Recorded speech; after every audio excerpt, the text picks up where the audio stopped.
Assalamualaikum warahmatullahi wabarakatuh.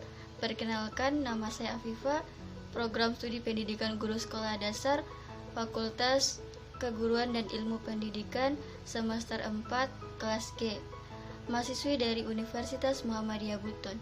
Tujuan saya membuat video ini untuk memenuhi tugas dari pembelajaran tematik yang dibina oleh dosen Bapak Samsur Rizal, Sarjana Pendidikan Magister. Di sini saya akan menjelaskan tentang landasan-landasan pembelajaran tematik dan berlakunya pembelajaran tematik di Indonesia. Seperti kita ketahui bahwa pembelajaran tematik adalah pembelajaran terpadu yang telah diterapkan di kurikulum K13.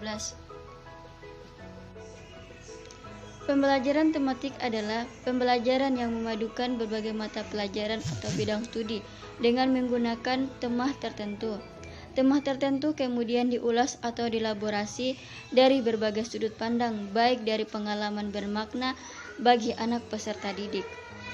Dengan pembelajaran tematik, anak peserta didik diharapkan mendapatkan hasil optimal atau maksimal dengan menghindari kegagalan pembelajaran yang masih banyak terjadi di model pembelajaran yang lainnya. Latar belakang lahirnya pembelajaran tematik terpadu. Ada beberapa pendapat para ahli, yaitu menurut Bell dalam Ibnul Majid 2014, pembelajaran terpadu berawal dari pengembangan skema-skema pengetahuan yang ada di dalam diri siswa. Hal tersebut merupakan salah satu pengembangan filsafat konstruktivisme. Salah satu pandangan tentang proses konstruktivisme dalam belajar adalah bahwa dalam proses belajar, peralihan pengetahuan diawali dengan terjadinya konflik kognitif. Ini hanya dapat diatasi melalui pengetahuan diri. Pada dasarnya, pembelajaran terpadu dikembangkan untuk menciptakan pembelajaran yang di dalamnya siswa sendiri aktif secara mental membangun pengetahuan yang didasari oleh struktur kognitif yang telah dimilikinya. Sedangkan menurut Ahmadi dan Amri 2014, dalam rencana penerapan kurikulum 2013 disajikan model pembelajaran tematik integratif.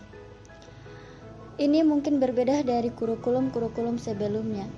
Dengan pola tematik integratif ini, buku-buku siswa SD tidak lagi dibuat berdasarkan mata pelajaran, namun berdasarkan tema yang merupakan gabungan dari berbagai mata pelajaran yang relevan kompetensi di SD.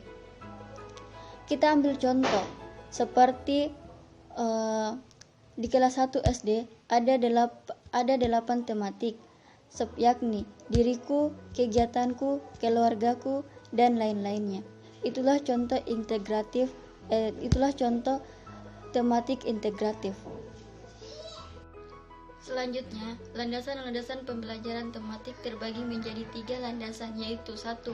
Landasan filosofis, 2. Landasan psikologis, 3. Landasan yuridis. Landasan filosofis dalam pembelajaran tematik sangat dipengaruhi oleh 3 aliran, yaitu aliran progresivisme, aliran konstruktivisme, dan aliran humanisme. Aliran progresivisme yang memandang proses belajar perlu ditekankan pada pembentukan kreativitas dan memperlihatkan pengalaman siswa.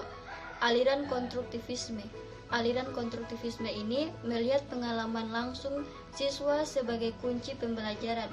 Menurut aliran ini, pengetahuan adalah hasil konstruksi atau bentukan manusia. Aliran humanisme yang melihat siswa dari segi keunikan atau potensi dan motivasi yang dimilikinya. Kedua, landasan psikologis. Dalam pembelajaran tematik, terutama berkaitan dengan psikologis, perkembangan peserta didik. Psikologis perkembangan diperlukan terutama dalam menentukan isi atau materi pembelajaran tematik diberikan kepada siswa agar tingkat keluasan dan kedalamannya sesuai dengan tahap perkembangan peserta didik.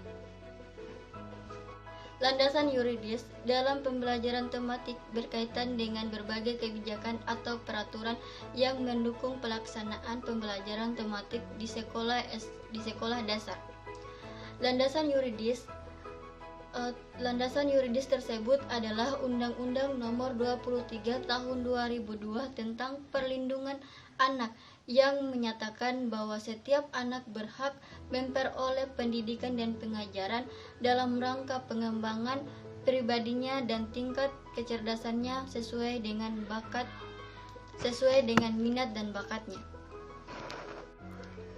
Itulah tadi penjelasan tentang sejarah berlakunya pembelajaran tematik di Indonesia dan landasan-landasan pembelajaran tematik di Indonesia.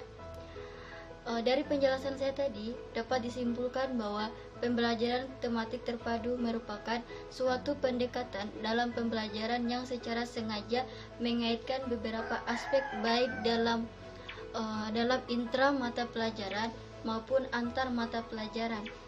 Dengan adanya pemaduan ini, siswa dapat memperoleh pengetahuan dan keterampilan secara utuh, sehingga pembelajaran menjadi lebih bermakna bagi siswa. Cukup sekian dari saya. Semoga apa yang saya sampaikan dapat bermanfaat bagi kita semua dan dapat pelajaran dari apa yang saya sampaikan hari ini. Assalamualaikum warahmatullahi wabarakatuh.